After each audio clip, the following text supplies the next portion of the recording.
Hello guys, welcome back to my channel గల్లీ dugout. Guys, video start చేసే ముందు ఒక చిన్న రిక్వెస్ట్. ఈ ఛానల్ కి 2 కాపీరైట్ స్ట్రైక్స్ పడడం వల్ల ఈ ఛానల్ ఎప్పుడన్నా బ్యాన్ అయిపోవచ్చు. సో నేను బ్యాకప్ ఛానల్ క్రియేట్ చేశాను. మరిన్ని కబడ్డీ అండ్ క్రికెట్ కంటెంట్ కోసం ఆ ఛానల్ ని సబ్స్క్రైబ్ చేయండి. కింద డిస్క్రిప్షన్ లో ఆ ఛానల్ లింక్ ప్రొవైడ్ చేస్తాను అండ్ కామెంట్ సెక్షన్ లో కూడా ప్రొవైడ్ చేస్తాను. వీలైతే సబ్స్క్రైబ్ చేసి సపోర్ట్ చేయండి.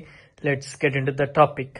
ఈ రోజు బెంగళూరు బుల్స్ తో పట్నా పైరేట్స్ మ్యాచ్ విన్ అవడం ద్వారా రేపు Telugu Titans versus Patna pirates మధ్య మ్యాచ్ జరగబోతుంది.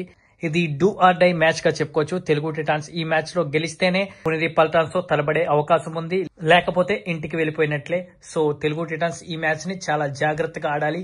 ముఖ్యంగా Patna pirates back to back 8 matches victories ద్వారా మంచి పొజిషన్ లో ఉన్నారు. పట్నా పైరేట్స్ ఈ మ్యాచ్ లో పట్నా పైరేట్స్ ఓడించాలంటే ముఖ్యంగా అయాన్ ని ట్యాకిల్ చేయాలి. అయాన్ ఈ టోర్నమెంట్ లో లీడింగ్ టాప్ స్కోరర్ గా ఉన్నాడు.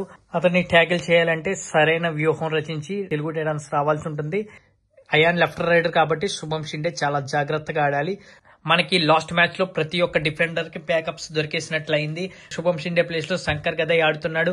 అవి దుహాన్ ప్లేస్ లో సాగర్ రావాల్ ఆడుతున్నాడు. అండ్ అంకిత్ జగ్లన్ ప్లేస్ లో అమన్ కూడా ఆడుతున్నాడు. సో వీళ్ళ ముగ్గురికి మంచి బ్యాకప్స్ రెడీగా ఉన్నాయి. ఇన్ కేస్ శంకర్ గదయ్ దగ్గర కూడా ఏమన్నా తేడా వస్తే ఇరానీ ప్లేయర్ ను కూడా ట్రై చేసే అవకాశం ఉంది. లాస్ట్ మ్యాచ్ లో చేసిన డిఫెన్సే మళ్ళా రిపీట్ అవ్వాలని కోరుకుందాం. అండ్ అయాన్ని చాలా జాగ్రత్తగా ట్యాకిల్ చేయాలి.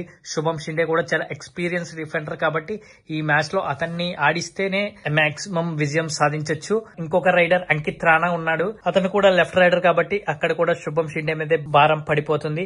రేపు మ్యాచ్ లో శుభం షిండే ఎలా పెర్ఫామ్ చేస్తాడో దాన్ని బట్టి తెలుగు టైటాన్స్ విక్టరీ ఆధారపడి ఉంటుంది.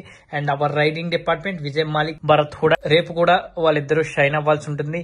ఇంకొక 3 మ్యాచ్లు మాత్రమే మిగిలి ఉన్నాయి. ఆ 3 మ్యాచ్ లో తెలుగు టైటాన్స్ విజయం సాధిస్తే తెలుగు టైటాన్స్ 12 ఏళ్ల కళ నిజమయ్యే అవకాశం ఉంది.